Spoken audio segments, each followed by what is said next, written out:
Tudo bem com você? Tudo ótimo. Posso tacar você na tela aqui, mano? Tem ninguém pelado aí? Pode, vambora. Não, tem não. Ai, Moro sozinho. graças a Deus, mano. Como é que você Manda tá, ver. mano? Tô de férias, então Então tá tudo melhor ainda, né? ótimo. Pô. Cara, primeiramente, mano, obrigado de verdade por topar, cara, porque é, assim, eu vou ser sincero com você, eu mandei mensagem pra muita gente e mandei mensagem pra você também. E eu falei, mano, será que ele vai topar? Será que ele não vai ver o bagulho e vai falar, ai, que bagulho idiota, velho? Tipo, porque eu comecei há pouco tempo, né? Não, Então, imagina, cara. Não, então pô, achei, pelo amor achei, de Deus. Importante conversar. Eu não tenho essas frescuras, não, mano. graças a Deus, porque teve gente que teve, entendeu? Aí eu falei, putz, mano, que bom que você topou. Tanto é que não tem nada a ver que o Tony Canan vai fazer a live, pô. Pelo amor de Deus. Né? É, o Tony é gente boa pra caramba. O Quando, Tony vai colar daqui a pouco aí. quando não dá é por causa da minha agenda tal, porque bate muito com o jogo de beisebol, etc, né? Então, Exato, é. aí fica Eu tava falando pro complicado. pessoal mais cedo na live, você já tinha aceitado há um tempão, e eu tava É, enchendo o saco dele, coitado. Chegava no final de semana, e aí, curte, essa terça dá? Não vai dar, mano. Vou ter escala. aí Falei, não não dava. E demorou. o pior é que eu fazia um jogo só na semana e era sempre terça. É. Porque o que acaba acontecendo muitas vezes é que o Biratã faz a Libertadores na quarta e na quinta e terça não tem. Aham, E aí o Bira lá na ESPN faz o beisebol também. Aí eles me colocam na terça, né, aham. pra dar folga pra ele. Mas dessa vez bateu, ainda bem. Que eu tô de férias também, né? Então fica mais fácil. Ia ser complicado se eles te ligassem. Então, curte, cola Não, não, aí. não, não. Não, não tem essa possibilidade. Zero possibilidade. Ai, ai. Cara, tem um procedimento padrão aqui da live, que é o seguinte. Eu acho difícil que exista essa pessoa, mas para as pessoas Hum. que não sabem quem é você, gostaria que você se apresentasse nesse momento. Ah, não, com certeza vai ter, mas não faço o menor problema nisso. Vambora, me apresento sim, claro. Então, dali. Então, pode mandar bala. Estamos ao vivo já? Há muito tempo. Ah, é? Eu te mandei no Você Twitter. vê... Ah, eu não sabia. Eu achei que a gente tava em off numa sala à parte. Pô, que bom pra você ver como não é personagem quem tá assistindo esse negócio. Pô, Eu te eu mandei achei no. que. Não, eu achei que você ia me colocar. Mas, pô, que ótimo. Você que está assistindo, você vê como eu sou uma pessoa verdadeira, tá? Ainda Aí, ó. bem que ele não falou mal de ninguém, gente. Pelo Não, amor pelo de Deus. contrário, pô. Bom, pra quem não me conhece, normal não me conhecer, pelo amor de Deus, sou zero cri-cri com isso. Eu sou comentarista na ESPN de esportes americanos, né, do futebol americano e do beisebol, mas eu acompanho a Fórmula 1 desde antes de acompanhar a NFL, desde antes de acompanhar o beisebol. Eu parei de acompanhar durante um tempo, vou ser sincero, mas não foi por frescura nem nada, porque eu fazia faculdade e de 2010 a 2014, e aí, cara, acordar cedo de manhã era complicado, né? E É. aí no GP do Japão, GP da China, 3 horas da quando tinha, né? manhã. Que agora vai voltar, tô com saudade de Suzuka, inclusive. Aí era complicado que eu tava na balada, vou ser sincero. Mas aí voltei a acompanhar, depois que eu me formei, etc. Eu tenho esse ato aí, mas, cara, minhas primeiras lembranças esportivas são com Fórmula 1, não são nem com futebol.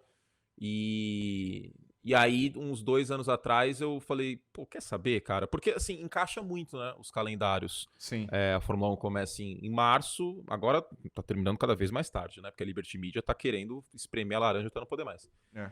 Mas pega setembro e outubro só, né? Junto com a NFL e com o beisebol. Eu falei assim, quer saber, cara? Eu vou começar a falar no YouTube. Que se dane.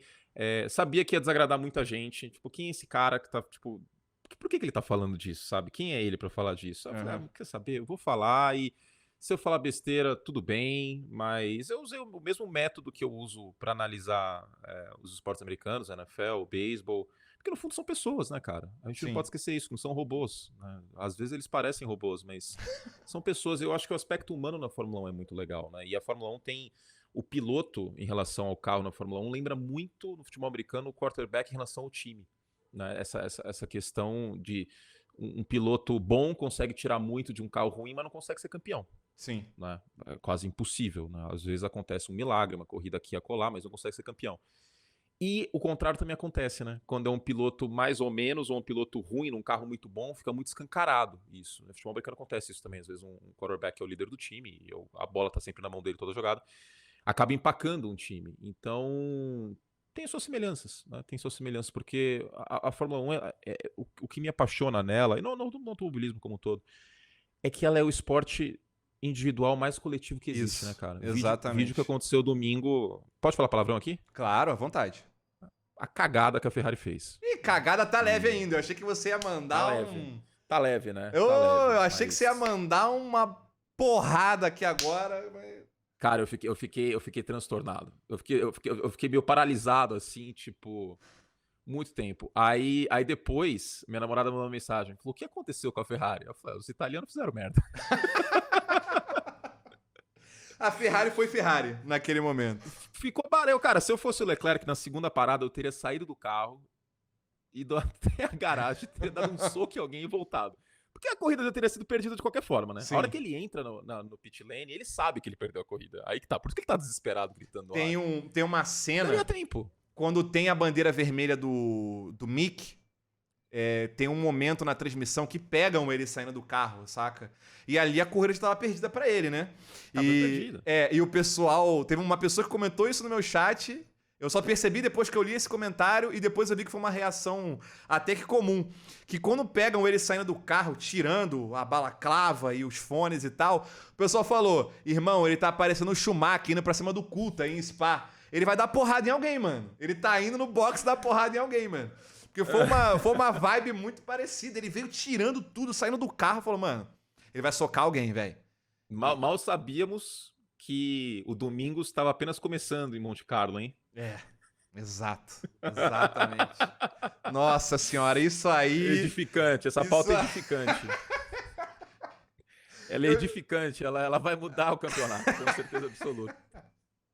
Um pessoal que não anda na frente na corrida foi pra frente depois, né, mano? O pessoal... Você tinha perguntado o que eu achei da corrida, foi isso, né? Isso. Cara, pra Mônaco foi show, né? Pra você ver a diferença que faz algumas corridas ter um pouco de caos. No caso, pista molhada. Né? Sim. Quando o Bernie Eccleston sugeriu, né, entre aspas, de molhar a pista, a gente achou que ele tava maluco. Mas esse momento Mario Kart pra Barcelona e pra Mônaco valeria a pena. Aliás, faltou falar até um negócio, que a gente teve um momento casco azul da Williams, né? Porque a Williams atrapalha o Sainz. Eu acho que isso aí foi pouco falado. Na parada, quando ele troca pro pneu duro, ele perde um tempo ali, até o túnel, que poderia ter dado a vitória pro Sainz. A primeira vitória dele, no caso. Não, se eu não me engano, acho que ele segurou as duas Ferraris, né? É. Ele segura o Sainz um pouco e o Leclerc ele segura uma volta praticamente inteira, né? Ele argumentou de que ele estava muito mais rápido que o Leclerc, então se ele deixa o Leclerc passar, ele ia passar o Leclerc depois de novo. Só que, mano... Bandeira azul, né, irmão? Bandeira azul é bandeira azul, né? Diferente dos outros lugares, você tem que dar a posição, não tem o que fazer. Ainda mais Mônaco, né? Era complicado demais ali. Porque assim, a Ferrari fez lambança? Fez, mas também teve azar nessa corrida, né? Foi. E... Enfim, teve um pouco de tudo aí, o campeonato conspirando bastante em favor da Red Bull agora no título de pilotos, né? O de construtores está completamente aberto. Agora, eu vou estender a pergunta ainda sobre a corrida, que foi a mesma que eu fiz pro Sérgio do Boteco F1 quando ele veio aqui. A gente tá falando sobre o calendário e tal, aproveitando que teve a corrida de Mônaco. Você é do time fora ou do time dentro pra Mônaco? Fica ou sai? Cara, eu acho que é um imposto que a gente tem que pagar. O imposto que não se paga em Mônaco, o fã de Fórmula 1 tem que pagar. Perfeito. Porque não ficaria esquisito? Assim, eu Ficaria. sei que em termos competitivos a corrida não é legal. É óbvio isso. Ano passado teve o quê? Uma ultrapassagem? Acho que foi o Mick na primeira volta fez uma ultrapassagem. Esse ano o Gasly teve um pouco mais de movimento. Mas o Gasly só teve ultrapassagem porque ele parou e colocou o intermediário mais cedo. Porque se não acontece isso também ia ser mais do mesmo. Mas ia ser esquisito, Mônaco. Eu vou dizer que quando a gente teve a pandemia e não teve Mônaco, foi estranho, não foi? Foi. Eu acho que é um mal necessário, cara. Faz parte. É algo que coloca, queira ou não, mais a Fórmula 1 no mapa, porque aí vai o David Beckham, tava o Russell Wilson da NFL lá também. Enfim, celebridades. Deixa eu ver quem mais. O George Lucas já teve. Eu tô lembrando agora que eu assisti o Obi-Wan essa semana. Ano passado a Serena Williams deu a bandeirada. Exato. Deve ter ficado triste. Acho que ela imaginou que ela ia dar a bandeirada pro Hamilton. Acabou não acontecendo. Exato. Mas eu acho que é um tributo que tem que ser pago, assim. Mas, ao mesmo tempo, a Liberty não vai abrir mão de tanta coisa como já abriu no passado. Eu acho uma, assim... pode falar. uma coisa que tem que mudar só rapidinho. A transmissão do GP de Mônaco, ela é patética. É. Os fiscais são bons. Acho que foi. Não, os fiscais são excelentes. Os fiscais são excelentes. Acho que é o grande São ponto muito, positivo. Agora, os comissários deixam a desejar, mas a transmissão do GP de Mônaco, ela é feia, cara. Ano passado foi pior ainda, ficaram mostrando o Stroll, que virou meme, mas a transmissão tem que mudar. Enfim. Pra quem não sabe, a transmissão é feita pela organização da corrida, não é a transmissão, digamos, oficial da Liberty. Isso é uma coisa que incomoda eles. No próprio treino, não sei se você chegou a acompanhar algum treino livre, mas no próprio treino, acho que no primeiro e também no segundo, ou foi só no primeiro, levou uns 10 minutos para a imagem ficar normal, porque ela estava totalmente zoada. Foi no segundo, eu acho, não foi? Eu não lembro agora se foi no primeiro ou no segundo, ou se foi nos dois, mas a transmissão estava terrível, assim. E tem a questão também que aí já envolve, obviamente, o cash, né, do patrocínio, né? Que a Fórmula 1, a Liberty tem um acordo com a Rolex. As placas da pista são da organização, né? E isso não acontece nos outros lugares. Então, por exemplo, eles têm um acordo com a Rolex e tá lá um monte de anúncio da Tag Heuer pela pista inteira. Então, isso incomoda os caras também. E tem a questão também de que eles pagam uma taxa baixíssima, não pagava nenhuma, agora paga uma baixíssima, meio que um valor só para dizer que teve mesmo, né? E isso tudo tá entrando na conta e a Liberty tá pensando de fato em tirar a pista do calendário pro ano que vem. Eu já comentei aqui na minha live que eu sou meio dividido, assim, sabe? Tipo, realmente, você sabe que a corrida vai ser ruim, não tem muito o que fazer, até Mas pelo... você assiste? Assisto, Então, com certeza. Assisto com mas certeza. Mas para pra pensar, se todo o traçado fosse igual Suzuka, Interlagos e Silverstone, aí nem ia ser legal. Tem que ter corrida ruim, né? Não tem o que fazer. Mas, posso dizer, o treino de classificação de Mônaco é um dos 3 mais legais do ano. É um dos melhores, sim. É o que todo mundo fala. O sábado.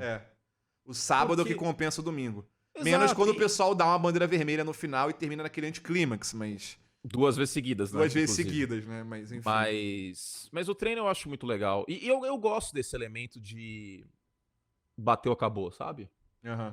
Tem essa parte do circuito de rua que eu acho interessante. Mas tem uma coisa que eu abomino, é a área de escape asfaltada. Eu abomino isso. Isso, é terrível, horrível. Eu também odeio. Isso. É quase que o flashback no... Quem joga jogo de corrida com flashback, eu jogo às vezes, sabe que...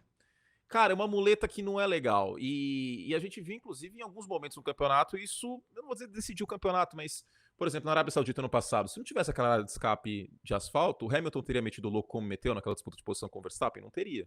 Não, até no Bahrein, na primeira etapa do ano passado, tem um momento que o Verstappen tá perseguindo e o Hamilton perde a freada, sai da pista e volta e continua na frente, entendeu? Se tem uma grama, não precisa nem ser brita, se é uma grama ali, ele não ia conseguir voltar na frente. Porque ele tinha que ser punido pelo erro dele. Ele perdeu a freada, saiu da pista e voltou na frente como se nada tivesse acontecido, sabe? Eu lembro que tem uma largada em 2007, que o Alonso tenta dar uma estilingada na curva 1 em Barcelona, ele sai, e aí ele perde um monte de posições e, cara, faz diferença, né? Barcelona é um circuito que tem MotoGP, então não dá pra ter asfalto, né? E a gente vê que é um elemento a mais na corrida, cara.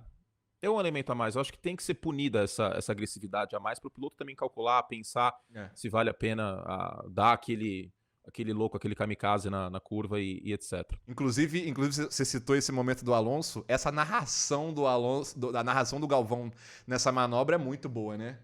Como é que ele fala? Como é que é? Ô, Alonso! Ô, Alonso! Ô, Alonso! É muito bom, mano. É muito bom. É muito bom. Eu vou procurar isso aqui, peraí. Eu tava lembrando no início da corrida, até tuitei isso aí, que começou a ecoar na minha cabeça aquele negócio que o Galvão adorava falar, que a faixa branca vira um sabão. Ele amava falar, essa tinta escorrega, vira um sabão. Cuidado. Não, teve um outro momento também que me mandaram, eles estavam falando sobre algum acidente, alguma coisa, e eu não me recordava disso. Assim, do acidente do Kubica no Canadá, todo mundo lembra, não tem como não esquecer. 2007. Que é fortíssimo também. E lá na largada o Alonso mete o louco também, inclusive. Ele quase bate no Hamilton, nessa largada em 2007, na mesma corrida. Sim. E aí, no momento que estão lá resgatando o Kubica, Eu não lembrava disso, veio um cara no meu chat lembrar quando eu estava vendo o acidente, né? Que ele fala, cara, você tem que colocar a narração do Galvão, porque tem um momento em que ele fala que o cérebro é um queijo cremoso numa caixa de madeira, cara. Tá ligado? E ele fala que na batida você tá sacudindo essa caixa de madeira com o queijo cremoso lá dentro. Eu não lembrava disso. Quando ele comentou isso, eu falei, cara, eu não duvido que seja real, mas eu não lembro. E a gente foi assistir aqui na live. Zero E dúvida era que isso exatamente isso. poderia E ele fala com uma seriedade. Como se ele estivesse fazendo um discurso assim, bizarro, sabe? Olha, uma vez eu conversei com um doutor fulano de tal e ele explicou. O cérebro é como se fosse um queijo cremoso dentro de uma caixa de madeira. E, mano, ele fala com uma seriedade. Que, mano, se eu tivesse que contar de fato isso pra alguém numa transmissão, não ia ter como eu não rir, cara. E ele fala muito sério, mano. É bizarro, mano. Cara, eu acho que é mais de 70G essa pancada do Kubica. É muito forte. Eu lembro de estar assistindo ao vivo essa corrida e, cara, até achava que ele tinha morrido. Não, é muito forte. Você viu faz menos tempo, faz muito tempo que eu vi. Mas eu acho que o carro chega a quebrar o bico e tá a perna dele pra fora. Sim. Assim. As duas perninhas dele ficam pra fora. É impressionante. A gente pode pegar aqui só pra quem não... Pra quem não viu, a gente pode colocar aqui a... E demora o atendimento a ele. Sim. Demora pra caramba, cara. E aí, aquela cena que nenhum fã de automobilismo gosta de ver, né? Não, ainda que mais é a assim... ambulância entrando e o piloto não está saindo do... E eles demoram, assim, eles tiram a imagem do acidente e você fica naquela... Você sabe que eles tiraram porque você não sabe... Eles estão esperando, o cara tá bem... E eles demoram pra voltar. E demora. Nossa, eu lembro assim, mais recente, né? Teve. Até tirando o caso do Mick esse ano na Arábia, em 2020, quando teve o Grosjean, eu tava também reagindo ao vivo aqui na live. E tava uma agonia aqui, geral, assim, no chat e tal, porque é um negócio assustador. Porque é o fogo também, né, Você vê a explosão, corta a cena e não mostra. E tava todo mundo no chat, tipo assim, mostra o Grosjean, mostra. E eles não mostravam. Quando corta, ele já tá sentado no carro médico, assim, totalmente exausto, né? Cara, eu achei... Assim, o Q1 não foi... O Q1 acho que não foi tão surpreendente assim, né? Acho que a gente já tava meio que esperando isso daí mesmo. Uhum. Eu acho que... Eu não lembro, acho que o Bottas sai no Q1. Acho que essa foi, a maior surpresa. Eu tava esperando um desempenho melhor da Alfa Romeo em Mônaco, porque a Alfa Romeo fez tempos bons no setor 3 Foi o Gasly, Barcelona. perdão, desculpa, Kurt, foi o Gasly, verdade. Sim. O Gasly, por mais que ele esteja mal esse ano e tal, ele sai no Q1, foi uma surpresa realmente. O Bottas sai no Q2. Ele sai no Q2. Mas eu esperava um desempenho até melhor da Alfa Romeo por conta desse aspecto, porque geralmente o setor 3 de Barcelona, por ser muito travado, ele costuma ser um indicador para Mônaco, né? Até porque tem uma na frente da outra, então eu tava colocando bastante as fichas na Alfa. Agora, mais o mesmo, né? A Williams mostrou uma curva de evolução, mas neste ano tá caindo. Eu acho que a Aston Martin tá sendo pouco falado isso até, né? O Vettel pontuou nessa última corrida, mas Aston Martin vive um momento muito ruim, cara. Bizarro. Muito ruim. Parece que é o karma do pós-Mercedes Rosa, né? Parece que tipo, o universo tá jogando tudo na cabeça. É o karma do carro Stroll. verde, né? É impossível ter um carro verde bom, né, cara? O último carro verde bom foi o quê? Foi a Benetton e ainda era meio azul junto? Porque a Stewart vira Jaguar em 2000 e aí, tipo, tem até vitória em 99 com o Herbert, né? E daí pra frente não vai pro lugar. Tem a Lotus, que virou Caterham. Então, assim, não é legal ter carro verde na Fórmula 1. A estatística não ajuda, não tem como. Ajuda.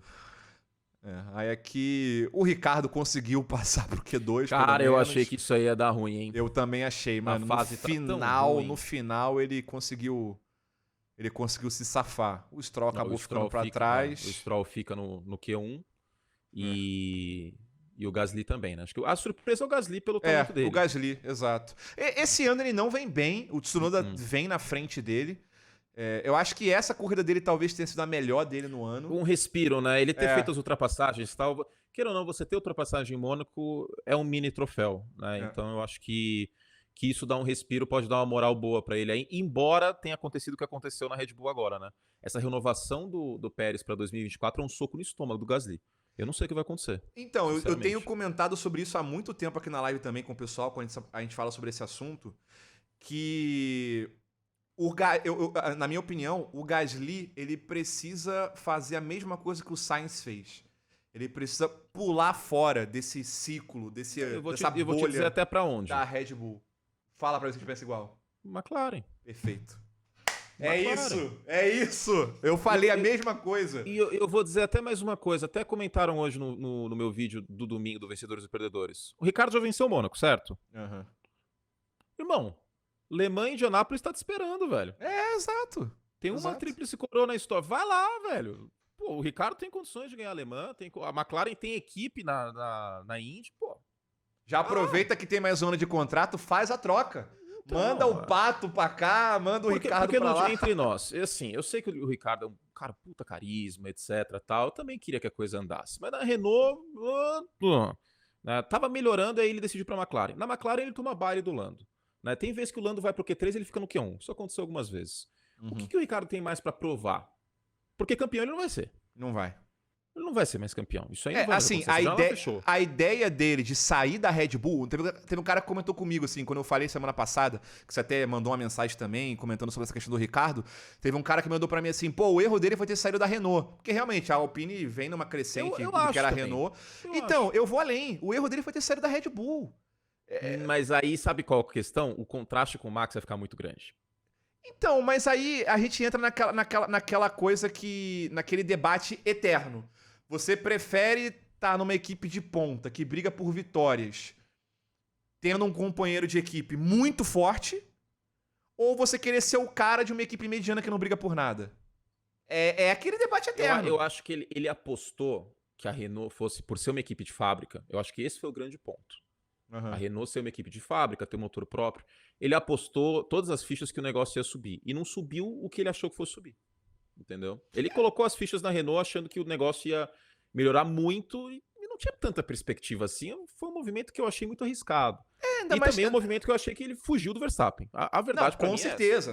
Isso com certeza. Mas o discurso dele de eu quero ser campeão, irmão, se você quer ser campeão, você não pode sair da Red Bull. Quem tá te chamando não é a Mercedes, tá ligado? Quem tá te chamando é a Renault, sabe? E assim, não só ele sai de um carro que tinha condições minimamente, quando ele saiu, de brigar pelo título, como ele vai pra uma equipe que, tudo bem, no momento que ele tem na mesa a oferta da McLaren e da Renault, a Renault tava num momento melhor que a McLaren. A McLaren em 2018 era um carro horroroso.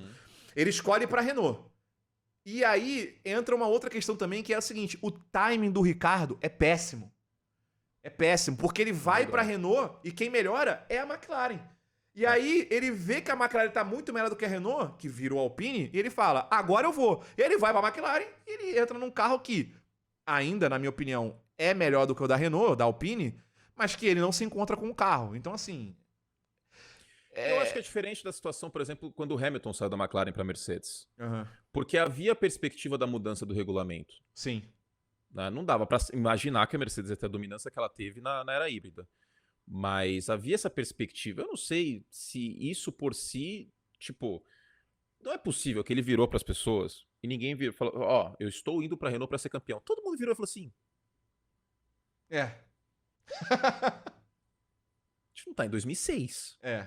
Né? Se fosse mais próximo agora da mudança do regulamento, ele poderia até acreditar nisso, mas... Aí faria sentido. Aí poderia imaginar, porque, como eu falei, é uma equipe de fábrica. Né? E equipe de fábrica, a gente tem essa perspectiva porque a grana é mais alta, porque tem mais controle sobre os meios de produção. É o seu próprio motor, né? Exato. Motor próprio.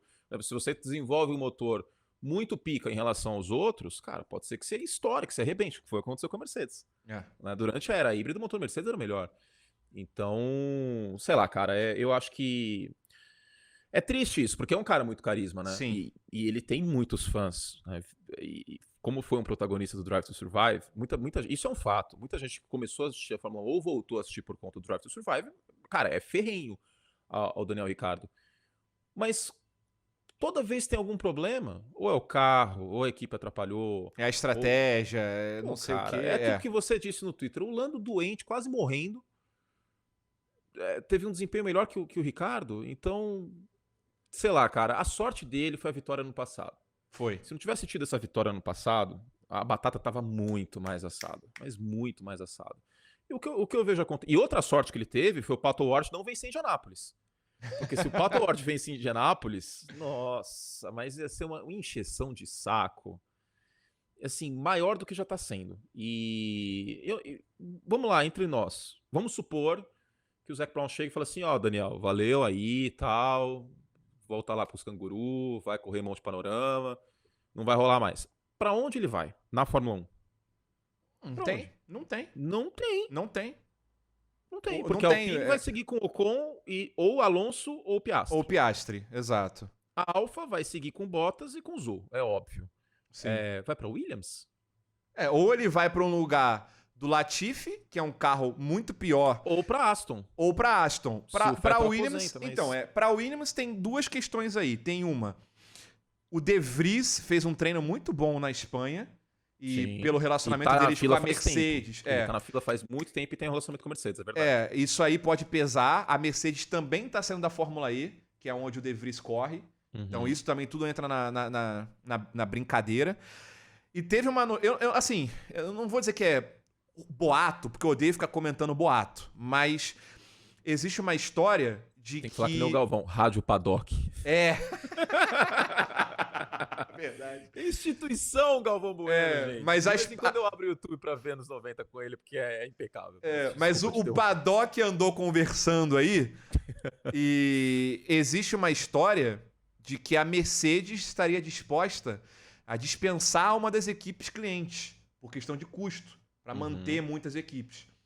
E a equipe que estaria mais nessa condição de repente sair seria justamente a Williams, porque a McLaren das 3 clientes é a melhor e está satisfeita com o motor Mercedes. A Aston esquece, porque tem toda a relação deles com a Mercedes fora da Fórmula 1, o Lawrence, enfim. A grana, né? A grana. Então, esquece. Sobra pro elo mais fraco, que é a Williams. E pra Williams, aí que entra a parte do rumor muito forte, que isso seria uma dança da cadeira absurda, que é a seguinte: se a Mercedes pular fora, só sobraria pra Williams voltar a ter motor Renault. E pra Renault convencer a Williams a de fato fechar com eles, é tipo assim, pega esse tal de Piastri aqui, coloca ele no assento. É o que eu chamo de protocolo Nakajima. Compra o motor Honda e ganha de brinde ganha de brinde o piloto exato, ganha de brinde o piloto japonês, exatamente. Faria sentido pensando por esse lado, né? Porque eu não acho que o Alonso vai largar o osso, hein? Também acho que não. Não tá com cara disso aí, não. E do jeito que... E sabe por quê? Tem essa frustração também dele também, porque o Alonso é isso, né? O cara, ele sabe jogar com as cartas que tem na mão. É capaz que ele chegue e fale assim, pô, mas vocês querem mandar embora, nem carros direitos vocês me deram esse ano, o carro praticamente desmontou na minha mão pra primeira metade do campeonato. Aí os caras, não, é verdade, vamos te dar mais um ano. Não. Ele já deu umas entrevistas falando, né, que ele não se vê saindo da Fórmula 1 ainda, que dá pra ele correr, não sei o que, blá, blá, blá, blá, blá. Cara, se começar a chegar agora pra...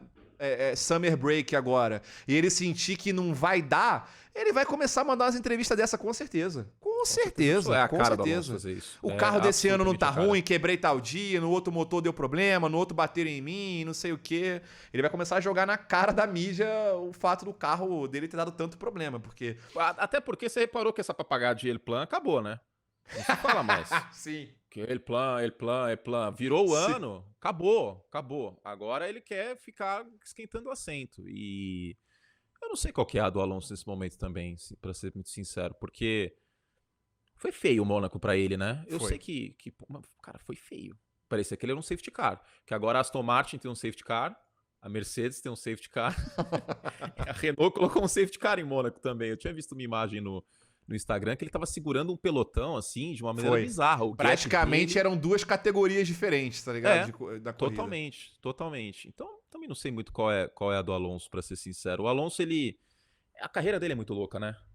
Porque são os 2 títulos seguidos. Aí, 2007, ele vai pra McLaren, o Hamilton estreia.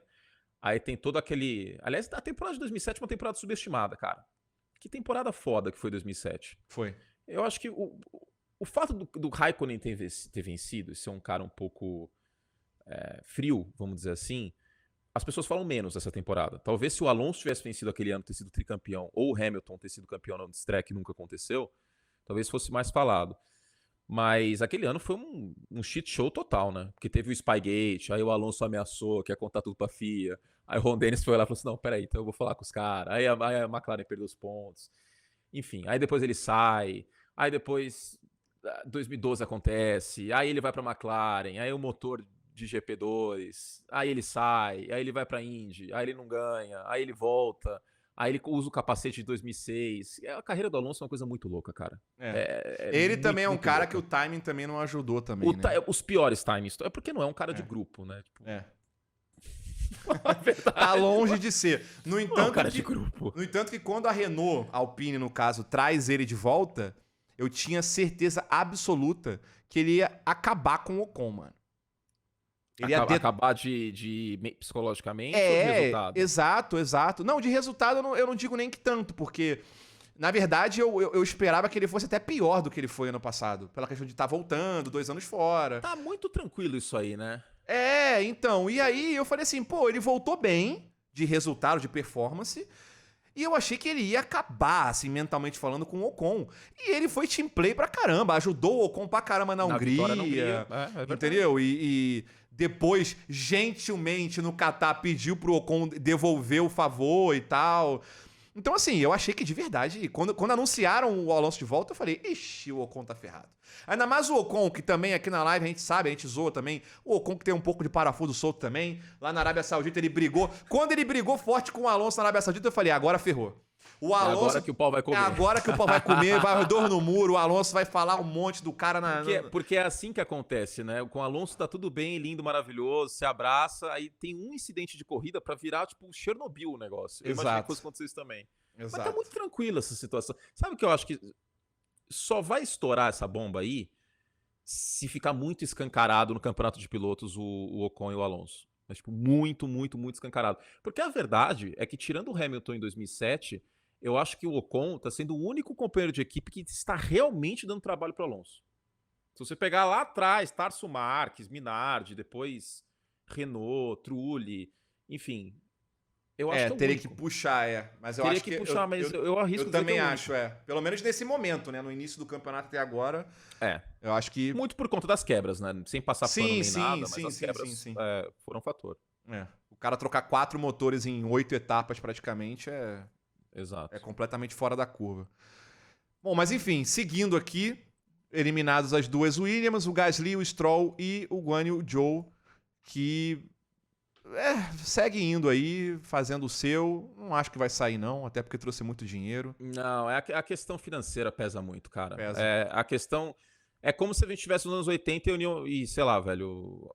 Como se a gente estivesse no século XIX e a Inglaterra tivesse um piloto na Fórmula 1, nos anos 80, a União Soviética, enfim. A presença da China na economia mundial, ela meio que dá um passaporte para um piloto chinês. E Ainda mais ele sendo o primeiro. Ainda mais ele sendo o primeiro também. Exatamente. Para a Alfa é importante a presença dele, por mais que os resultados... Se bem que ele teve um trabalho legal na corrida, que ele segurou ali na chicane da saída do túnel o carro. Foi bonito, hein? E ainda falou no rádio que quase cagou nas calças, que se borrou. Falou que se borrou, trocar a cueca, né? Bizarro. Aí aqui no Q2 o Bottas, né, acabou saindo, que foi o que a gente comentou, que foi a grande surpresa aí. Até porque o Bottas a gente sabe que é bom de sábado e o carro da Alfa também... surpreendentemente tá bem Bottas, esse ano. Ele tá na teoria que eu tenho de piloto médio de equipe média. Sim.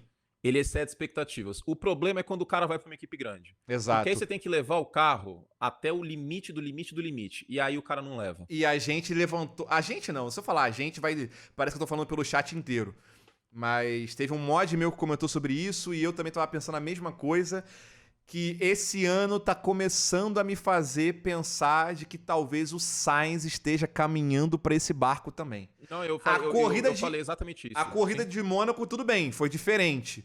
Mas esse ano dele tá parecendo a mesma coisa. Ano passado a Ferrari era um carro médio e ele foi literalmente o melhor do resto. Foi muito bem. E aí esse ano que a Ferrari tem um carro que briga por corrida, que briga por pole, ele não consegue corresponder.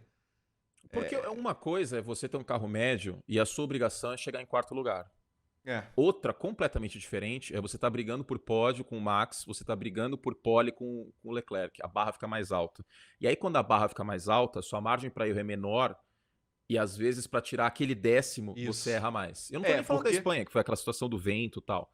Falando do geral nas Porque últimas se você corridas. pega assim, sei lá, do cara que tá 15º pro cara que tá, sei lá, em quinto, você tem ali, sei lá, um segundo e meio. E aí cada décimo que você tira ali, você Exato. sobe bem. Mas nas cabeças ali, é no detalhe mesmo. E é aí que ele não tá conseguindo tirar. É bizarro mesmo. Aí aqui no... E tem que considerar outra coisa também. Ano passado, se não fossem as batidas do Leclerc, o Sainz não teria ficado na frente dele, não. Porque eu acho que o Sainz teve mais pódios que o Leclerc, mas o Leclerc conseguiu, acho que se eu não me engano... Não, o Sainz conseguiu um segundo lugar em Mônaco também, Em Mônaco, que ele herda esse segundo lugar também pelo que aconteceu. Por causa né? do Bottas e tal, É verdade. E também porque o Leclerc não larga. Isso. Mas é isso, o Leclerc é um piloto melhor, eu bati nessa tecla no final do ano passado. Ele é um piloto melhor e ele é mais agressivo. E num carro médio, ele pagou por essa agressividade. O Sainz é um piloto mais mediano, vamos dizer assim. E quando você tá numa equipe de um carro, eu não vou dizer que a Ferrari era um carro mediano no passado, era um carro de classe média alta, vamos dizer assim. Mas a Ferrari não brigava constantemente por vitórias, estourando Mônaco e Hungria, que era um carro com chassi legal ano passado, daria para imaginar Espanha e Hungria. E aí, quando você tá nas cabeças, é mais difícil, cara. É exatamente o que aconteceu com o Bottas. Lembra o Bottas na Williams? É exatamente o que aconteceu com o Bottas, cara. É a teoria do piloto médio, que quando ele vai pra equipe grande, às vezes o negócio não engrena. Não E funciona. de fato não engrenou. Até agora, pelo menos. E foi bizarro que foi logo depois de ele renovar o contrato, né? O contrato dele era até esse ano, foi ele assinar o papel e a coisa começou a ir ladeira abaixo. Essa situação da Ferrari é interessante também, né? Porque o sonho da Ferrari seria o Mick. Claro. Só que o Mick não tá fazendo por merecer e tá destruindo o carro. São 2 carros destruídos em 7 corridas. Sim. Fora também ele anda bem batida... longe do Magnussen. Ele anda... O Magnussen, você vê o Magnussen com frequência no top 10. E o Mick ter ido pro Q3 já foi uma coisa assim, tipo, putz, agora vai. E aí você vê que no ritmo de corrida vai caindo. Mas eu acho que o que pesa mais, o Gunther Steiner até deixou no ar isso, essa questão de destruir o carro. Não dá, cara. Ainda mais para uma equipe do porte da Haas, não tem como ficar passar por isso. Mas realmente, o ritmo da Haas é muito fraco de corrida e o Schumacher acaba não sendo tão bom assim de sábado. E aí ele não consegue... Porque o Magnussen, todos os bons resultados do Magnussen eram, ele largava bem na frente, ele perdia ritmo na corrida, mas ele conseguia ficar ali e marcava 1 ponto, 2 pontos e tal. No início do campeonato, óbvio, pegou todo mundo de surpresa, né? As equipes não estavam com os carros como elas estão hoje, já atualizados e tal. E a tendência é, obviamente, continuar atualizando. Então, a Haas brigava um pouco mais na frente. Mas o Magnussen consegue largar lá na frente e, de repente, andar um pouco para trás e ficar ali na zona de pontuação ou brigando para tá. O Schumacher larga mal, né? Classifica mal e na corrida o carro anda para trás e ele vai mais para trás ainda. Então... Você vê o Magnussen com frequência no Q3. O Mick, o Schumacher foi uma vez. Acho que ele só foi uma vez. Foi uma vez só. Foi uma vez só. E quando o Mick chega no Q3 é um negócio tipo... Nossa. Foi pro Q3. Foi pro Q3. A verdade é que se o Mick Schumacher chamasse Nikita Mazepin, as pessoas estariam xingando muito mais. Isso é verdade. Assim, é óbvio que ele tem esse crédito por ser filho do Michael Schumacher e por ter vencido, por ter sido campeão da Fórmula 2. É óbvio, ele merece esse crédito. Ok. Mas até quando vai essa paciência? Eu cheguei a falar isso no Twitter, o que veio de gente me xingar. Eu acho que vai até o momento em que a Ferrari encontrar um novo talento na academia deles, o que não tá acontecendo. É esse que é o negócio. Porque a hora que você tiver um cara na academia deles batendo na porta, a coisa começa de fato a batata começa de fato a assar. No momento ele tá numa situação muito confortável. Eu não vou dizer, por exemplo... Vamos lá. Eu não vou dizer que o Tsunoda tá numa situação confortável. Por mais que ele esteja melhor esse ano, eu não vou dizer que ele está... Tá bem desconfortável, na verdade, né? Porque fechar a porta da Red Bull vai manter o Tsunoda na equipe B até 2024? Que sentido faz isso? Não sei. Eu não sei agora o prazo. Mas eu quero dizer assim... Então, porque é o contrato do Pérez, né? Porque o Max, obviamente, vai estar na Red Bull em 2024. Sim, com certeza. A não ser que ele saia na porrada com o Christian Horner, isso vai acontecer. Ou que o pai dele saia na porrada com o Christian Horner, que também é uma possibilidade. Mas o Tsunoda é uma situação muito complicada, porque o Gasly, ele tem espaço. Tudo bem, o início do ano não foi bom do Gasly, mas ano passado ele teve muito mérito. E queira ou não, é aquele selinho de Grand Prix winner. Você ter esse pesa, selinho pesa. Ô, se pesa. Imagina os ingleses, o que os ingleses hypam o Martin Brundle. Se o Brundle tivesse ganhado uma corrida, cara, isso é um estudo de caso, velho. É verdade. Esse ponto Cara, que você o levantou Martin os ingleses, o que eles hypam o Martin Brundle, esses dias o canal da Fórmula 1, esses dias não, em janeiro, eles subiram top 10 momentos da carreira do Martin Brundle. Aí, como não tinha como colocar top 10 momentos, eles colocaram a vitória dele em Le Mans, num vídeo do canal da Fórmula 1. Eu achei fantástico. Não, e tem um dos momentos que ele sofre um acidente, volta, pega o carro reserva e vai pra corrida. A determinação dele e não sei o quê. Mano, tinha um carro reserva. Ele bate de novo, tinha um carro reserva, mano. Tinha um carro reserva, ele foi pegar o carro reserva, mano. Tipo, o cara quer correr, tá ligado? É o 10º momento esse aí. Eu vi com o Thiago, semana passada eu tava na transmissão de beisebol com o Thiago Alves. Aí eu falei, cara, deixa eu te mostrar uma coisa. Ele o quê? Eu falei assim, o canal da Fórmula 1 fez em janeiro um top 10 momentos do Martin Brundle. Ele falou, não é possível. Eu falei assim, fez. Aí a gente assistiu no intervalo.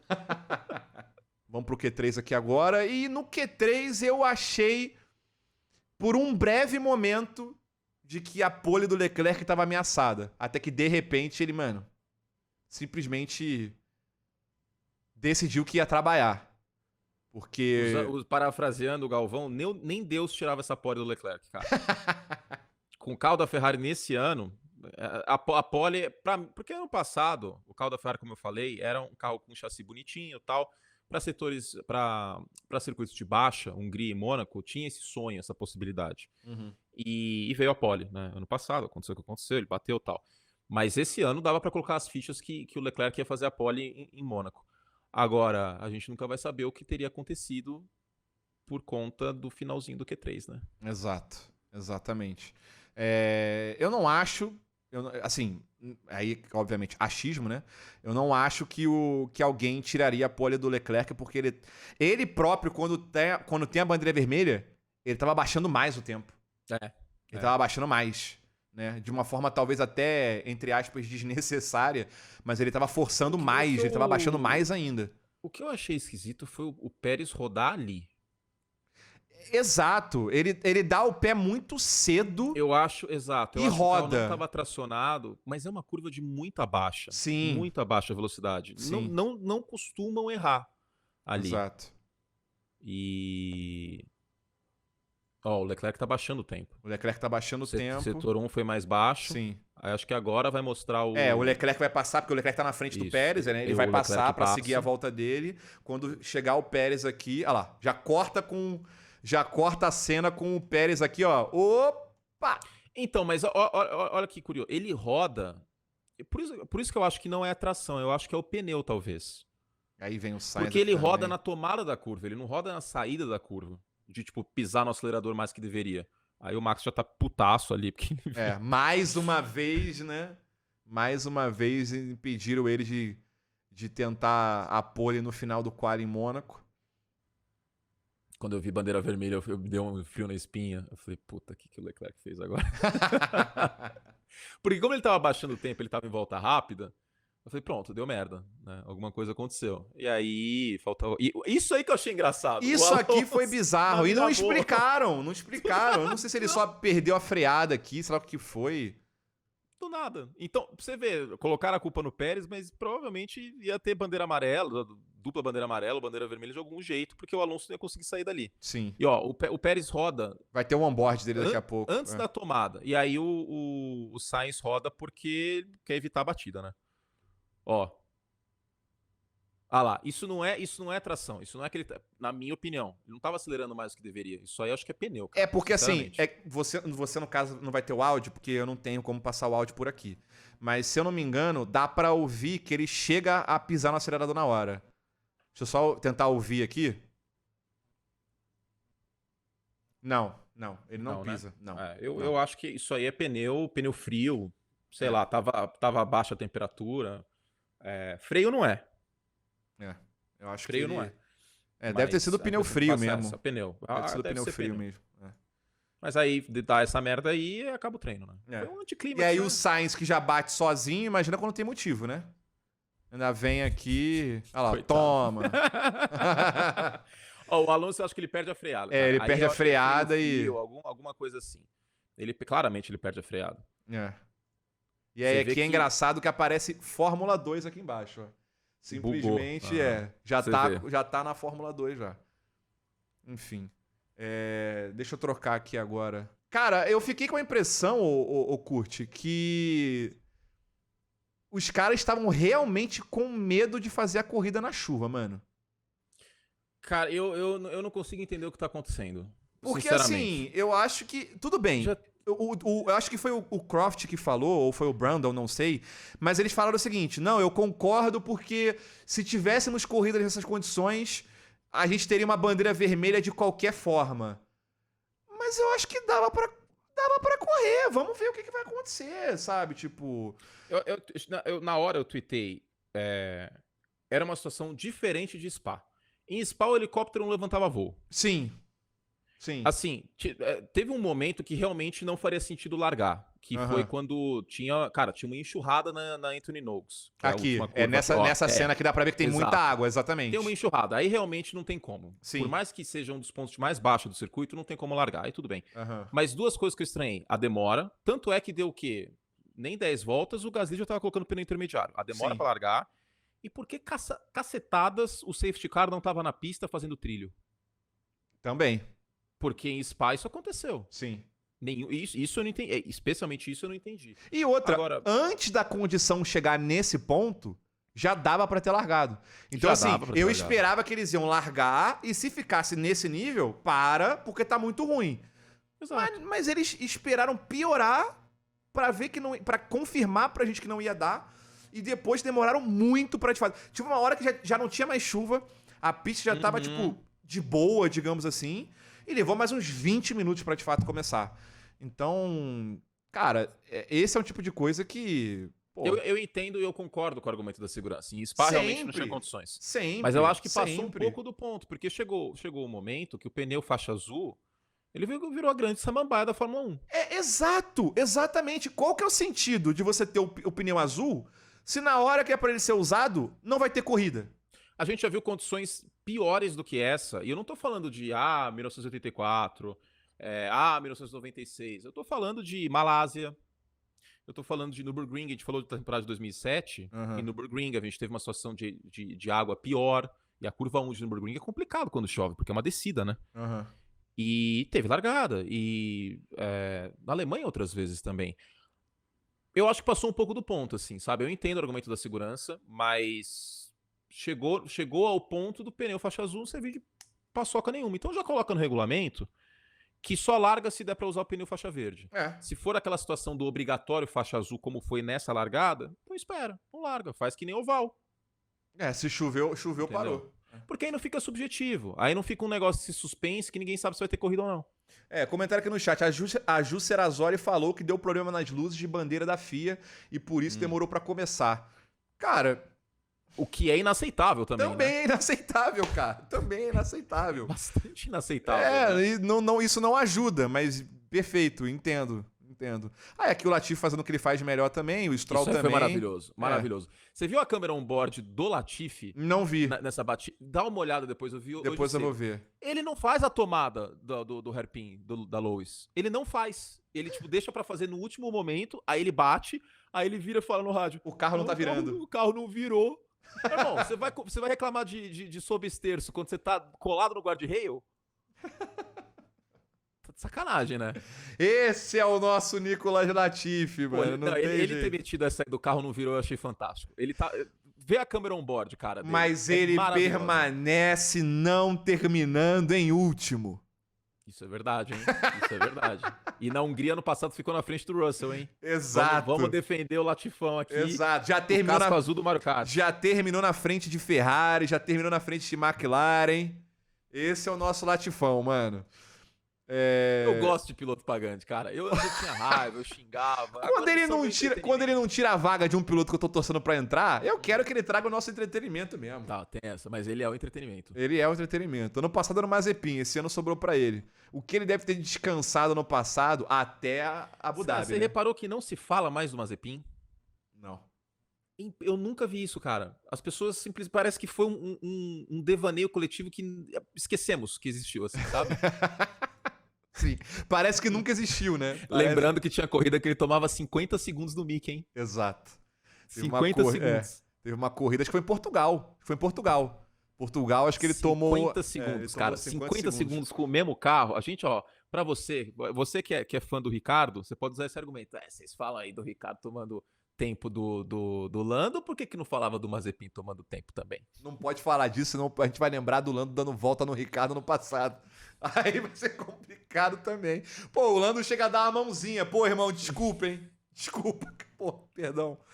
Meu carro tá muito rápido aqui, perdão, mano. Desculpa.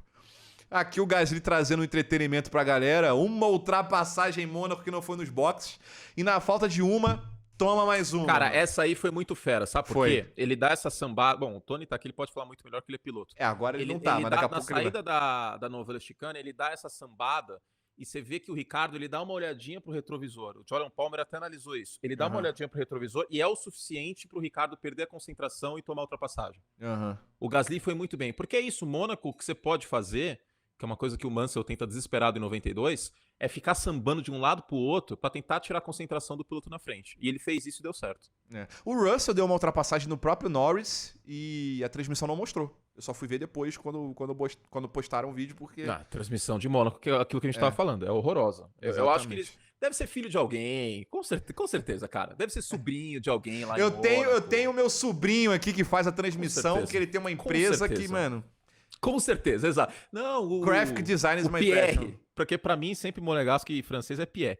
O Pierre tá começando uma empresa nova de audiovisual, ele vai fazer a transmissão. Ele quebra essa pra você e faz no precinho, fica tranquilo. Teve uma ultrapassagem do Vettel também, na Rascasse, eu acho, que a transmissão simplesmente foda-se, não mostrou. Aí aqui teve a colisão do Ocon com o Hamilton, que, mano... O Ocon dá uma bela fechada, cara. Você acha? Eu vi no onboard depois. O Ocon ele dá uma espremida no Hamilton no muro, cara. É que nesse ângulo não fica tão claro porque é o ângulo aberto. No ângulo da onboard do Ocon, ele dá uma... Inclusive, diga-se de passagem, como parece embalagem de iogurte esse carro da Alpine, cara. Sim. Quem foi o cretino que teve essa ideia? É muito feio. Mas enfim, ele dá uma espremida assim, cara. Eu acho que podia ter ficado mas então não foi aqui, foi um pouco antes, né? Foi um pouco antes. Foi um pouco antes, e aí na tomada da Sandevaux, ele... Você vê que a roda dianteira dele tá em cima da zebra, cara. Ele não deixa absolutamente nenhum espaço. Entendi. Daí aqui é o Leclerc parando, coisa que o Sainz falou que não ia fazer, né? A equipe chama ele pra colocar um intermediário, ele fala, não.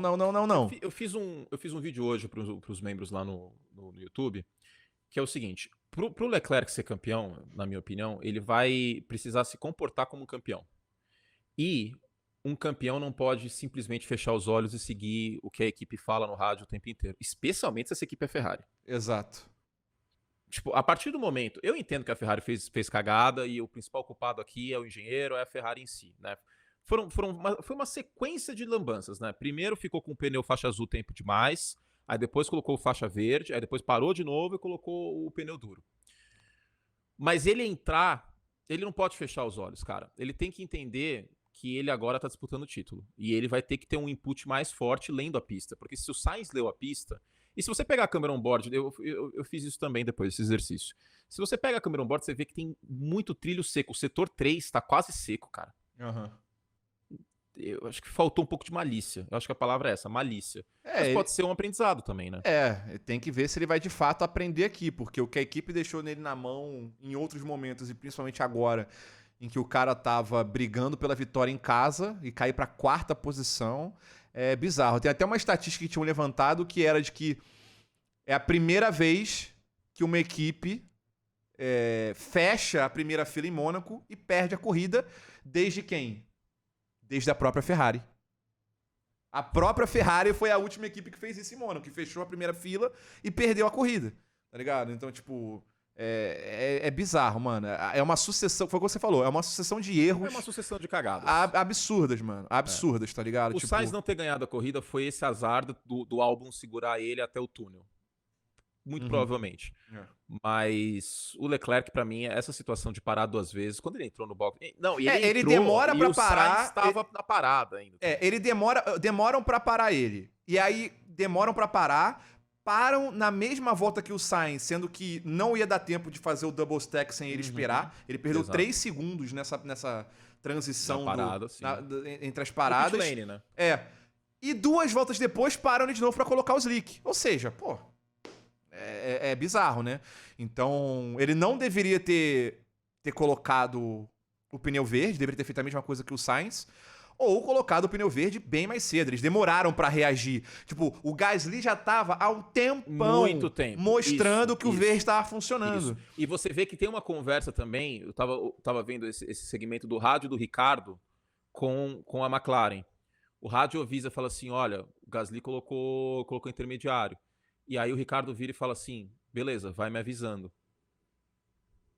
Primeira coisa que tem que acontecer quando algum piloto coloca tempo chuvoso, sai do azul, vai pro verde, é o engenheiro ficar no ouvido o tempo inteiro. Falou assim, ó, o setor 3 dele, que é o que acontece com o Ricardo, inclusive. O setor 2 dele foi melhor que o seu e o 3 tá igual. E aí, você vai sim, porque quem tá no carro é o piloto, cara. O cara tá meio segundo mais rápido, tá 1 segundo mais rápido, o cara tá tirando. Eu sei que muito foi criticado a Ferrari com razão, mas eu acho que 100% passar o pano aqui pro Leclerc e fazer ele só de vítima, 100%, eu acho que ele não é 100% só vítima. Faltou um pouco de malícia. Porque o Sainz teve a leitura que ele não teve, né? Porque o mesmo carro não parou. Exatamente. Aí aqui a Red Bull reage também, já bota logo o slick, e aí eles conseguem fazer. O Verstappen até tem uma parada um pouco pior, é isso que acaba fazendo até ele brigar com o Leclerc na saída, mas eles conseguem fazer a parada dupla aqui. E aqui o grande momento de tesão, né? Ou tensão, como cada um preferir. Eu vi hoje no Instagram uma câmera de uma sacada ali na saída da Anthony Nogues. O Verstappen não passa da faixa. Ele não passa? Não passa. Caraca. Não passa. Não é que ele pisa na faixa, mas ele não passa. Não, ele pisa, mas ele não cruza. O celular tá longe, senão eu ia mostrar aqui. Ele não cruza. Não cruza. É uma câmera, não é oficial o canal da Fórmula 1, tá? Que agora o celular tá longe, até achar isso aí, mas procurem depois. Tem uma câmera, uma mulher que tirou, tava filmando na sacada, não cruza. Não cruza. É muito claro que ele não cruza a linha amarela. Eu também tinha tido a impressão de que ele tinha apenas pisado na linha, nessa câmera aqui. Nessa câmera aqui eu tinha tido a impressão que ele só pisa na linha, mas ele não cruza a linha. Não, absolutamente não. Mas aí depois falaram, não, ele cruzou. Aí eu falei, beleza. Mas ainda assim, tem que ver, assim, na minha opinião, tá? Eu não tô aqui interpretando regra nem nada. Na minha opinião, existe, isso, agora pegando um pouco da regra, existe aquela questão de que, por motivos de força maior, eles podem isentar o piloto de uma punição por conta disso. Foi o que aconteceu, por exemplo, com o Norris na Rússia. Óbvio. Com o Norris na Rússia, era um toró absurdo caindo e ele estava, de fato, tentando entrar nos boxes para colocar o pneu adequado para a corrida. Então ali não fazia ainda menos sentido punir ele. Nesse caso aqui, teve gente falando, não, porque ele joga o carro no Leclerc. Cara, ele não joga, mano. Tipo, não, ele perde o carro. O pneu tá frio, a pista na saída do box exato. tá muito mais úmida, molhada, do que no trilho fora. Ele, de fato, distraciona, mano. Você vê pelo comportamento do volante dele, saca? Tipo, Não, é claro isso. É muito claro que o carro vai pra esquerda e ele joga pra direita. Exato. Então, assim, esse papo de que ele joga o carro pro Leclerc, eu não tô aqui passando plano pro Max, não, mano. A gente sabe como o Verstappen é, mas ele ter jogado o carro em cima do Leclerc é um argumento que não cabe. Agora, esse argumento não existe. Ele não existe. Simplesmente não existe. É desconhecer o comportamento do carro na pista molhada, na saída do box, com pneu frio, com pneu pista seca, com a pista úmida. Exato. Agora, o que a gente pode argumentar aqui é o quão rígido, a gente já vai falar aqui sobre os acontecimentos de fato, mas no momento da corrida, a gente podia argumentar sobre o quão rígido a direção de prova seria com essa questão, de fato, da regra. Porque eu, por exemplo, na hora que eu tava reagindo, eu falei, cara, se eu tivesse nos comissários, mesmo que a regra falasse que ele não pudesse tocar na faixa, eu não conseguiria punir, porque eu consigo entender que é uma situação adversa. Ele tá com o pneu frio, numa pista úmida, ele dá pra ver que ele tá tentando manter o carro dentro, o carro dá uma distracionada, dá uma rabiada, e ele traz de volta e acaba pisando na linha. Eu entenderia dessa forma. É, E o pessoal falou, não, mas regra é regra, não sei o quê. Ficou aquele debate. Só que depois teve, de fato, a explicação do que aconteceu. Não só, eu não tinha nem o conhecimento de que ele não cruzasse, não tinha cruzado.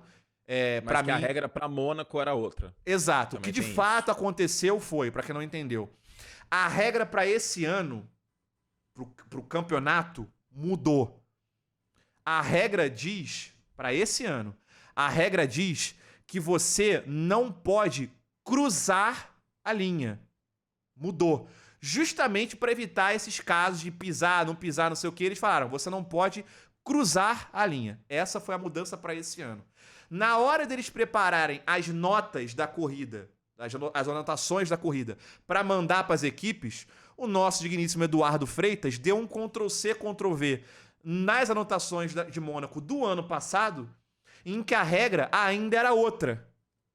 Em que não era de que precisa cruzar, era de que você precisa estar à direita da linha. Então, se você pisa na linha, você já está descumprindo a regra. E aí a Ferrari pegou a anotação e falou, irmão, você mandou pra gente aqui antes da corrida que o cara tem que ficar na direita da linha. Ele não, ou seja, ele não pode nem pisar. E aí o Eduardo Freitas foi lá e falou, rapaziada, foi mal, a anotação que eu mandei pra vocês estava errada, o que vale é a lei, é a Bíblia do esporte. E a Bíblia diz o quê? Que é o que está atualizado esse ano. Você não pode cruzar.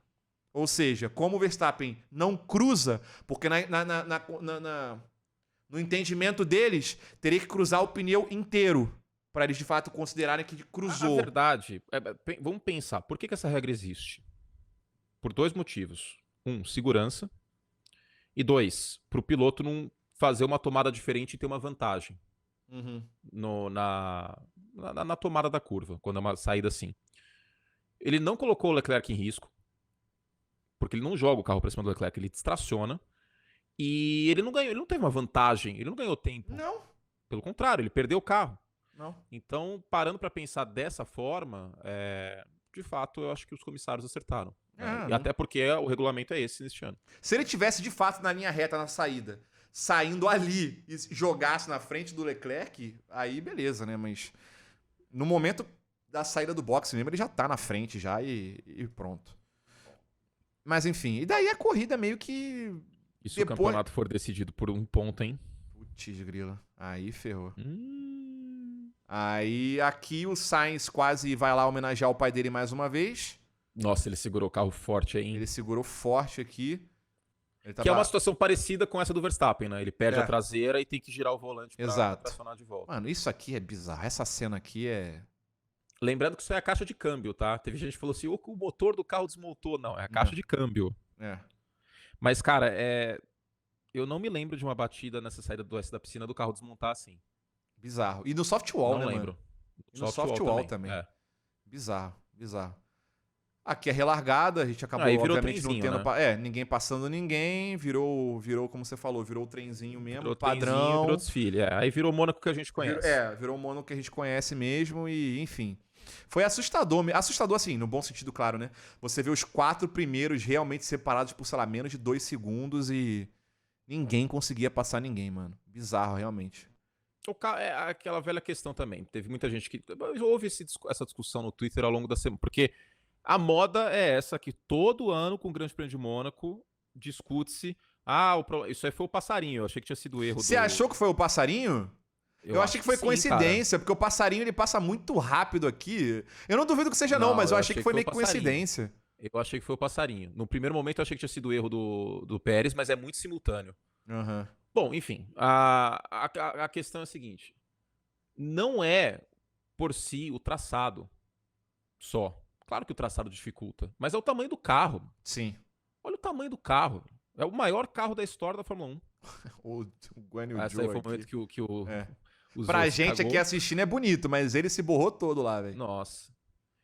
Porque se você perde o carro e bate de lado ali naquele muro, tem uma batida em 94 do Wendlinger que ele fica em coma. Essa batida de lado é muito perigosa nessa saída do túnel. E, se eu não me engano, o Raikkonen enche uma Force India uma vez, não teve isso? Na saída do túnel? Eu acho que sim. É muito parecido. O Raikkonen perde o controle da Ferrari. O pessoal do chat vai lembrar com certeza. Eu acho que é 2008. Ele enche uma Force India. Eu não lembro quem que foi. Isso, agora, 2008, ó, lembrava aqui 2008? com o Sutil. Agora não me recordava, não. O Raikkonen perde o carro, ele não controla de volta. O Zou teve esse mérito aí. A corrida acabou acabando por tempo, né? Acabou acabando é ótimo, mas enfim. Que aí a regra é uma volta a mais. E o pessoal na transmissão, coitado, vai acabar. E tinha mais uma volta. Eu falei, gente, tem que ter mais uma volta, mano. É o tempo mais uma volta, senão... Aliás, diga-se que no Gran Turismo acaba na mesma volta, graças a Deus. Porque o método de farmar é aquela desgraça daquela corrida de 30 minutos sem levar. São 7 voltas se chove de boa. Cara, 8 voltas eu não ia aguentar, velho. Simplesmente não ia aguentar. Daí aqui o Pérez vem tranquilo pra ganhar a corrida aí. Todo mundo juntinho ali na mesma emoção e o Pérez acaba ganhando a corrida. E o timing foi muito bom, né? De semana passada ele ter passado por aquilo lá no GP da Espanha com o Max. E agora, logo na semana seguinte, o cara já ganha uma corrida, toma. O timing foi perfeito, mano. Bizarro. Vai passar aqui a... Como é que é o nome? Aqui. O top 10 aqui. Então, Pérez primeiro, Sainz segundo, Verstappen em terceiro. Pro Verstappen até que foi bom, obviamente, ganhou uma posição, terminou na frente do Leclerc, ampliou a liderança aí mesmo por pouquinho, tá valendo. Cara, e o Russell segue no top 5 em todas as corridas, mano. Bizarro isso aqui, bizarro. E ele teve que, de fato, trabalhar nessa corrida pra conseguir esse top 5, porque ele não tava lá, teve que imprimir um ritmo bom, virou muita volta rápida, acho que logo quando a galera troca pros slicks, ele começa a virar muita volta rápida. E passa o Lando, obviamente, na parada do Lando, né? Consegue fazer a ultrapassagem lá pra cima do Lando. O Alonso também, óbvio, segurou a galera legal aqui, mas, né? Dá até pra ver um pouco. Depois ele imprimiu um ritmo. Depois ele imprimiu. Tava muito pior, né? Aqui a diferença é praticamente 30 segundos, mas ele melhorou no final. Antes tava pior. O Hamilton deve estar cansado de ver o logo da Binance na asa do Alonso, viu isso daí por umas 2 horas praticamente. O Bottas também marcando um pontinho aí foi bem, o Vettel também com a Aston Martin aí marcando um pontinho. Qualquer ponto pra Aston Martin agora é vitória, cara. Qualquer pontinho pra ele está valendo muito a pena. Qualquer ponto é vitória. Qualquer ponto é vitória, porque os caras, a verdade é que eles estão competindo com a Williams. Exatamente. O carro da Haas é melhor. É a única que tá brigando com a Williams, é a Aston Martin. O Lando fez a volta mais rápida também. E aí aqui o Pérez chegou, hein? Só que, como diria o grande, né? Chegar uma coisa, passar é outra. Pô, a gente tava comentando aqui, cara, não vai ter como. Se o Verstappen tiver em condição de ganhar a corrida, o Pérez vai ser o segundo. Não tem o que fazer, mano. Não absolutamente não tem o que fazer e... Cara, não tem o que fazer, ponto. A Red Bull não vai arriscar. Não vai, a equipe é do Verstappen, cara. O Pérez tem que estar mega feliz que ele tá tendo a oportunidade de vencer corrida. No passado venceu no Azerbaijão, em meio a todo o caos que aconteceu. E encaixou tudo, né? Encaixou parada, encaixou a Ferrari fazendo besteira. O Pérez teve seu mérito. É isso, é abocanhar uma vitória aqui e acolá. Tem contrato agora até 2024. E é isso, cara. Finalmente, inclusive, lembrando esse ponto, finalmente temos um piloto 2 na Red Bull, né? Sim. Porque o carro, ele é uma situação muito parecida com a Benetton em 94, 95. O carro é totalmente construído pro Max, pro estilo de pilotagem do Max. E aí a gente vê os pilotos que estavam nesse assento número 2 se ferrando muitas vezes e o contraste sendo criado até pela própria diferença de talento. O Max é mais piloto que o Gasly. O Max é mais piloto que o Albon. E o Pérez foi se encontrando e, cara, hoje... Essa temporada vem muito forte dele. Ele é um dos melhores segundos pilotos que a gente já teve. Se você for comparar aí, Pérez ou Bottas, eu acho que eu sou mais o Pérez. Principalmente porque o Pérez sempre foi muito bom de corrida, né? Que é o contrário do Bottas. O ritmo, exatamente. O Bottas ele era muito bom de cara pro vento. Quando ele tinha que brigar com os outros, ele se enrolava. O ritmo de corrida do Pérez sempre foi muito forte. É. E é isso que a Red Bull precisa agora. É pontuar, é um cara que tá sempre brigando pelo pódio e que, vez ou outra, vai poder abocanhar uma vitória se o contraste... Porque, assim, vale lembrar, se o Max estivesse em segundo, a sorte do Pérez é que tinha uma Ferrari no meio dos dois. Porque se o Max fosse segundo, eu não tenho a menor dúvida que a Red Bull ia dar um jeito. Com certeza. Menor dúvida. Com certeza. E aqui, Ocon em nono e Magnussen em 10º. por enquanto, porque a dona Haas tem que ajeitar o carro pra corrida. Não teve nenhuma atualização ainda pro carro e na corrida os caras andam pra trás forte. O Magnussen consegue tirar isso daí tudo no quali mesmo. Teve um problema mecânico, óbvio, na corrida, acabou abandonando, então nem chance de marcar ponto teve. Mas é isso.